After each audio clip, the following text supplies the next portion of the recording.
Ketika Ali radhiyallahu anhu meninggal di tangan Abdurrahman bin Mulzam inilah, maka secara otomatis Hasan diangkat menjadi khalifah sepeninggal Ali radhiyallahu anhu bapaknya. Dan Hasan berkuasa tidak lama, hanya 6 bulan.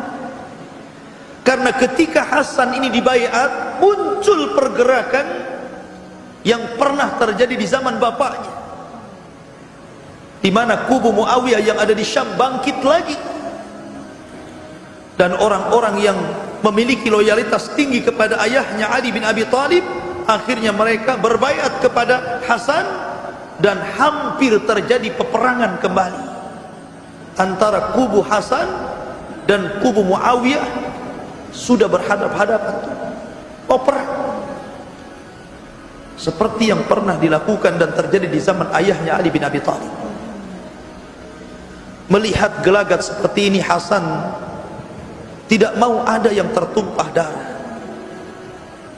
Akhirnya Hasan kemudian datang kepada Muawiyah bin Abi Sufyan, menyerahkan kekuasaannya dan mengatakan, "Ya Muawiyah, sebaiknya anda yang menjadi raja dan biarlah kami jadi rakyatnya, tapi jangan ada pertumpahan darah di sini." Shadaqan Nabi sallallahu alaihi wasallam, benar apa yang disabdakan Rasul. Oh, di antara cucuku ada yang akan mendamaikan dua kekuatan besar yang akan saling membunuh di antara keduanya. Dialah Hasan ibnu Ali. Mendamaikan kekuasaan sehingga tahun perdamaian, tahun tersebut disebut tahun perdamaian. Maka karena Hasan sudah menyerahkan kekuasaan kepada Muawiyah dan dia berbaiat langsung kepada Muawiyah, Hasan tidak pernah keluar dari baiat Muawiyah. Bahkan ketika Muawiyah mengembangkan sayap kekuasaan kaum muslimin sampai ke daratan Afrika, bahkan di masa Muawiyah ketika kaum muslimin mengirim pasukan untuk melawan Konstantinopel, Hasan ikut terlibat dalam peperangan. Hasan terlibat dalam pasukan, dan juga Husain di bawah pasukan Muawiyah bin Abi Sufyan ketika memerangi Konstantinopel itu. Artinya Hasan tidak keluar dari baiat Muawiyah. Dan Muawiyah bukan khalifah, tapi Muawiyah itu raja pertama dalam Islam, karena khalifah nubuwah itu hanya 30 tahun dan diakhiri dengan kepemimpinan Hasan bin Ali.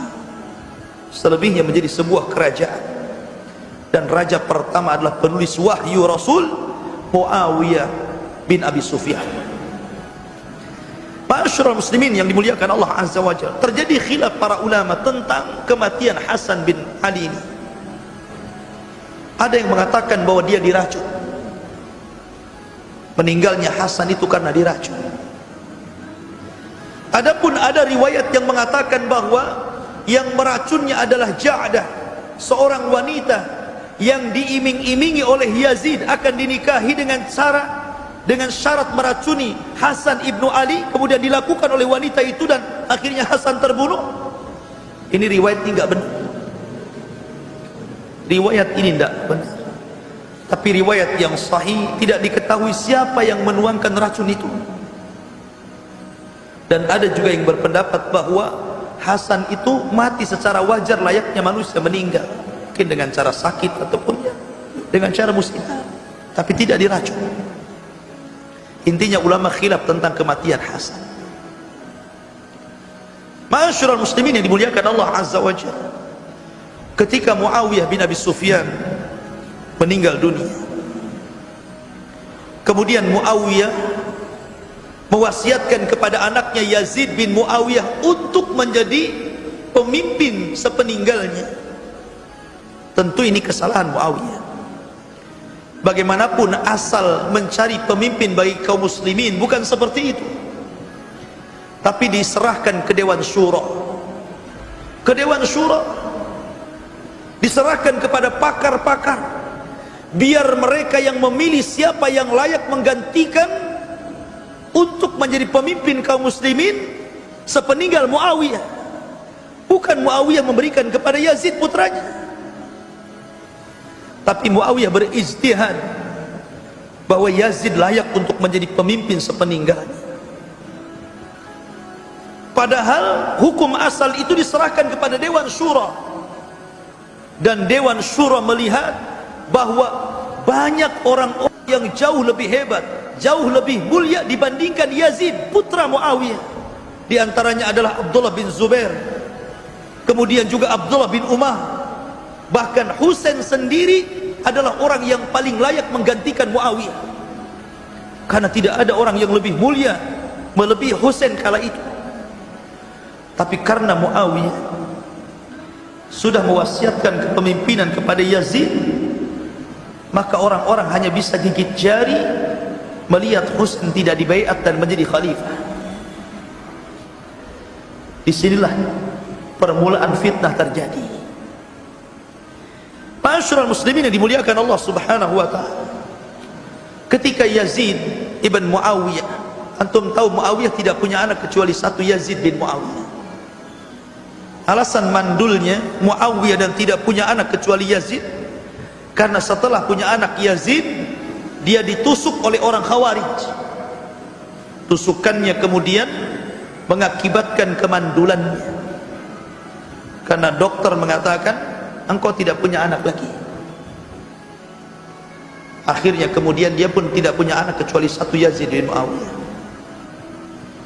Setelah kemudian Muawiyah bin Abi Sufyan menyerahkan kekuasaan, mewasiatkan kekuasaannya kepada Yazid, banyak kaum muslimin yang tidak setuju. Banyak yang berontak hati mereka, kenapa Yazid? Kenapa tidak Husain saja? Termasuk hampir sebagian besar penduduk Kufah mencintai Husain dan menginginkan Husain menjadi khalifah sepeninggal Muawiyah bin Abi Sufyan. Tetapi apalah daya, Yazid sudah diangkat menjadi pemimpin sepeninggal ayah. Akhirnya kemudian penduduk Irak dan Kufah, setiap rumah mereka mengirim surat. Dilayangkan surat itu, setiap hari mereka mengirim surat dari Irak menuju Madinah. Setiap hari datang surat. Isi surat itu meminta Husain agar datang ke Kufah, karena seluruh orang Irak dan Kufah sudah membaiat Husain.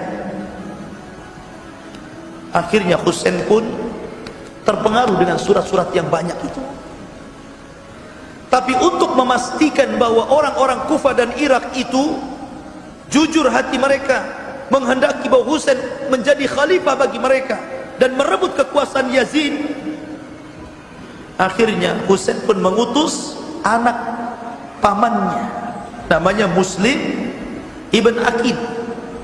Diutus oleh Husain, ya Muslim, idhab ilal Kufah, berangkat ke Kufah, pastikan betul tak surat-surat itu.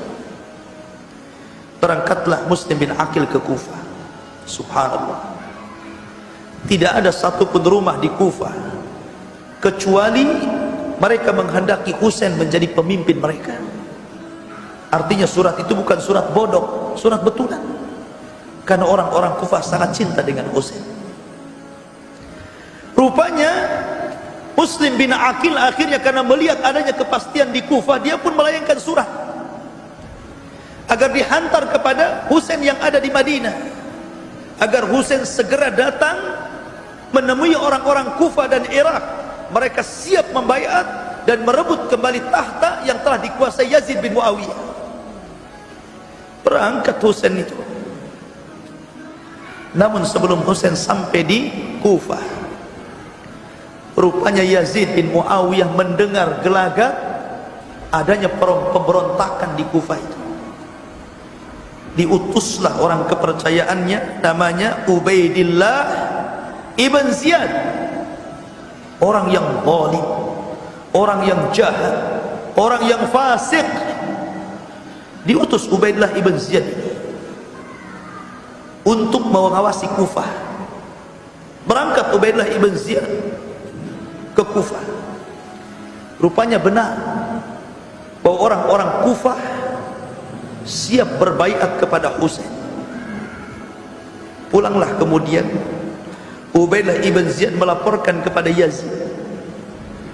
Akhirnya kemudian Yazid mempercayakan Ubaidillah ibn Ziyad ini untuk melindungi Kufah agar jangan sampai mereka lepas baiatnya dari Yazid, jangan sampai mereka memberontak. Dibawanya pasukan yang besar. Kemudian rupanya di Kufah tiba-tiba Muslim bin Aqil menyemangati orang-orang Kufah untuk melawan. Bangkitlah 4.000 anak-anak muda Kufah dipimpin Muslim bin Aqil hendak melawan tentara Abu Ubaidillah ibn Ziyad, utusan Yazid bin Muawiyah ini. Melihat orang-orang Kufah bangkit, akhirnya mundurlah pasukan Ubaidillah ibn Ziyad ini dan melaporkan kepada Yazid, kemudian bersiasat lain. Yang tadinya Yazid mengirim pasukan, sekarang tidak, mengirim harta yang banyak. Akhirnya harta itu dibagi-bagikan kepada seluruh penduduk Kufah. Tidak ada satupun rumah-rumah di Kufah melainkan mendapatkan harta yang banyak, asal jangan mereka membaiat Husain. Subhanallah. Orang-orang Irak dari dulu itu kaumun ghudur, orang yang suka berkhianat. Awalnya mereka cinta kepada Husain untuk dibaiat dan menjadi khalifah mereka, kemudian menumbangkan kekhilafan Yazid. Sekarang berbalik karena harta. Memang harta itu fitnah yang luar biasa, kata Rasul. Setiap umat itu punya fitnah, dan fitnah umatku ini harta, kata Rasul. Langsung berbalik, dikasih uang. Ma'asyiral muslimin yang dimuliakan Allah subhanahu wa ta'ala, akhirnya dari 4.000 pasukan yang dipimpin Muslim bin Aqil mulai berkurang sampai sisanya 600 orang. Dapat harta lagi, kemudian berkurang 500 orang, berkurang 400 orang, berkurang 300 orang, sampai dari 4.000 tersisa 3 orang yang siap membaiat Husain. Bayangkan, gara-gara harta bisa dari 4.000 jadi 3 orang.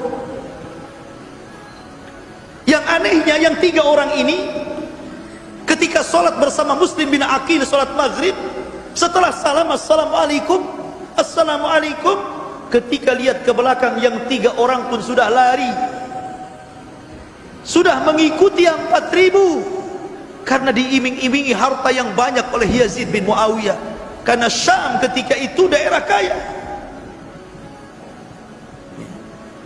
Maka ketika Muslim bin Aqil tinggal sendirian, Ubaidillah ibn Ziyad sangat bahagia karena berhasil taktik politik. Maka Muslim bin Aqil pun ditangkap. Namun sebelum ditangkap, dia menulis surat kepada Husain agar jangan dilanjutkan perjalanan pulang balik ke Madinah.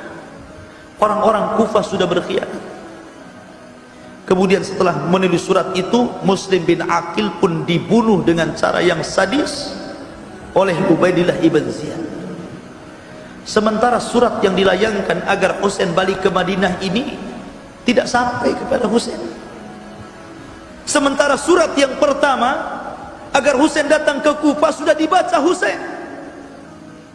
Maka Husain pun dengan bahagia menyiapkan pasukan yang secukupnya dengan membawa 70 orang. Sebagiannya adalah keluarga Nabi di bawahnya, istri-istrinya, kemudian anak-anak, keponakan-keponakan dibawa semuanya, anak perempuan, laki-laki. Husain dan keluarga besar Nabi SAW dibawa oleh Husain dengan hanya dikawal 30 pasukan saja. Ketika itu banyak para sahabat menasihati Husain agar jangan berangkat ke Kufah. Di antaranya adalah Abdullah bin Umar radhiyallahu anhu menasihati, jangan, karena orang-orang Kufah itu kaumun ghudur, terkenal orang yang suka berkhianat. Jangan pergi ke sana. Tapi karena sudah terpengaruh dengan surat dari Muslim bin Aqil, dia tetap ingin berangkat. Akhirnya Ibnu Umar hanya mengatakan, astaudiukallah min khatil. Kalau engkau tetap berangkat wahai Husain, aku hanya bisa menitipkan dirimu kepada Allah agar Allah melindungi dari para pembunuh. Tetapi Husain tetap berangkat. Padahal banyak para sahabat menasihati dia agar jangan berangkat. Berangkatlah Husain sebanyak 70 orang menuju Kufah. Mendengar Husain berangkat ke Kufah, terdengar oleh Yazid, ini bahaya. Kalau seandainya Husain ini sampai ke Kufah, tentu orang-orang Kufah yang sudah disogok dengan duit dan harta itu bisa berbalik itu. Karena orang-orang Kufah itu hati mereka kepada Husain. Takut dengan kedatangan Husain ke Kufah, maka Yazid mengutus lagi Ubaidillah ibn Ziyad, tapi bukan untuk membunuhnya, hanya untuk menghalau. Jangan sampai ke Kufah, balik lagi ke Madinah. Tapi perintah Yazid kepada Ubaidillah ibn Ziyad ini tidak didengar oleh Ubaidillah. Dia punya kebijakan sendiri yang tidak sama dengan kebijakannya dengan Yazid. Makanya ketika terbunuhnya Husain, Yazid hanya mengatakan, kalaulah aku ketika itu posisiku berada di situ, tentu aku tidak akan membunuh Husain. Bahkan sempat melaknat para pembunuhnya. Cuman kesalahannya Yazid tidak menghukum pembunuhnya itu. Ma'asyiral muslimin yang dimuliakan Allah Subhanahu wa taala. Maka Husain pun berangkat. Ketika itu Ubaidillah ibn Ziyad mengutus 5.000 pasukan. Anda bisa bayangkan 5.000 pasukan melawan 70 orang. 70 orang itu pun separuhnya keluarga Nabi, perempuan, anak-anak, orang-orang lemah. Hanya 30 orang saja prajurit yang mungkin bisa bertempur. Tidak imbang ikhwan, 70 lawan 5.000. Yang 5.000 ini dibagi dua. Pertama 1.000 dulu diutus, dipimpin oleh Al-Hur ibn Yazid At-Tamimi. Ketika 1.000 pasukan ini berjumpa dengan Husain yang tadinya hendak menyerang Husain, tapi Hur melihat kemuliaan keluarga Nabi tidak jadi menyerangnya, justru mengatakan kepada Husain untuk kembali ke Madinah. Balik lagi kamu, jangan ke Kufah. Berusaha melindungi, minimalnya jauhi Kufah, kalaupun tidak pulang ke Madinah. Akhirnya Husain pun berusaha untuk menjauh Kufah. Allah takdirkan yang 4.000 pasukan itu tiba-tiba datang, dipimpin langsung oleh Ubaidillah ibn Ziyad. Ma'asyiral muslimin, maka di hadapan Husain ada 5.000 pasukan. Akhirnya kemudian Husain melihat gelagat yang tidak baik. Dia hanya bicara kepada mereka dengan 3 permintaan saja. Pertama, biarkan aku pulang ke Madinah, atau aku ingin tinggal di Thugur, di perbatasan, biar aku meninggal di situ, atau biar aku datang ke Khalifah Yazid dan akan berunding. Tapi Ubaidillah ibn Ziyad mengatakan tidak. Di tempat ini keputusanlah keputusanku, bukan keputusan orang lain. Maka Yazid berusaha untuk membujuk Husain tunduk kepada Yazid, untuk membaiat Yazid, karena tahu Husain tidak mau membaiat Yazid. Tapi Husain menolaknya. Dari sini karena Husain menolak, dipaksa untuk berbaiat.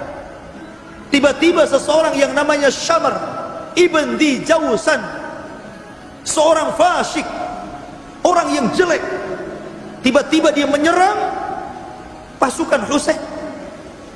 Padahal ketika itu Husain meminta 1 malam untuk memikirkan apa yang dikehendaki oleh Ubaidah agar berbaiat kepada Yazid.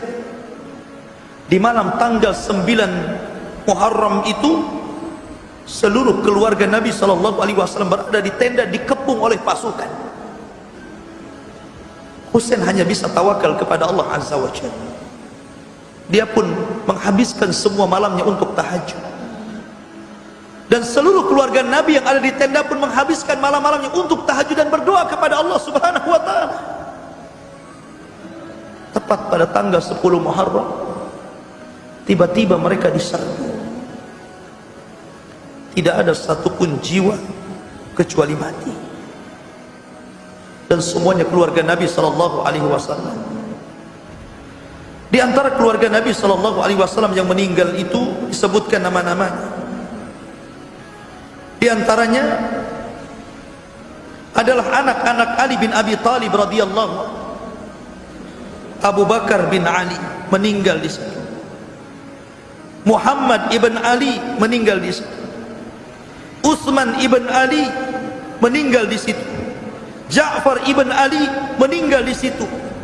Al-Abbas ibn Ali meninggal juga di situ. Kemudian anak-anak Husain, Abu Bakar bin Husain meninggal di situ. Umar bin Husain meninggal di situ. Utsman bin Husain meninggal di situ. Ali Akbar bin Husain meninggal di situ. Abdullah bin Husain meninggal juga di situ. Termasuk anak-anaknya Hasan. Abu Bakar bin Hasan meninggal di situ. Umar bin Hasan meninggal di situ. Abdullah bin Hasan meninggal di situ. Qasim ibn Hasan meninggal di situ. Kemudian anak-anak daripada Uqail, Ja'far bin Uqail meninggal di situ. Kemudian Abdullah ibn Uqail, Abdurrahman ibn Uqail, Abdullah ibn Muslim ibn Uqail, semua keluarga Uqail meninggal di situ. Keluarga Uqail keluarga Nabi. Termasuk anak-anak Abdullah bin Ja'far, Aun dan Muhammad. Dan juga termasuk anak paman daripada Husain, Muslim bin Aqil yang lebih dahulu dibunuh oleh Ubaidillah ibn Ziyad. Berapa tuh keluarga Nabi meninggal di situ?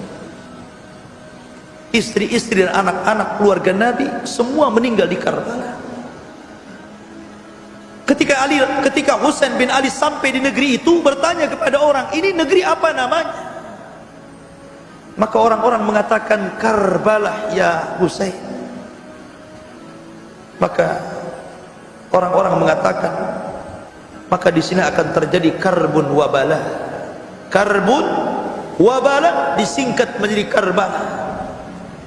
Di tempat inilah Husain dibantai, keluarga Nabi dibantai, seluruh cucu cicit Nabi sallallahu alaihi wasallam dibantai.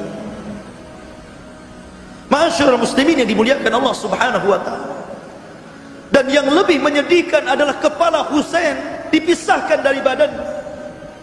Kemudian kepala itu dibawa ke hadapan Ubaidillah ibn Ziyad. Ketika itu Ubaidillah ibn Ziyad sedang membawa tongkat.